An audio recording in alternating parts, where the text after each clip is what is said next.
ඇත්තටම කැස්බෑව හඳට ගියාද? 1968 දී රුසියානු අභ්‍යවකාශ ගමන් බටයෙකු වූ සෝයුස් 5 යානයේ චීන කැස්බෑවෙකු ගමන් ගත් බව පැවසෙනවා.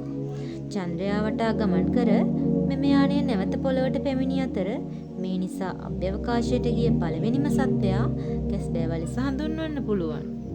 බොහෝ කැස්බෑවන් වසර මිලියන 200කට වැඩි කාලයක් ලොව පුරා ජීවත් වෙලා තියෙනවා.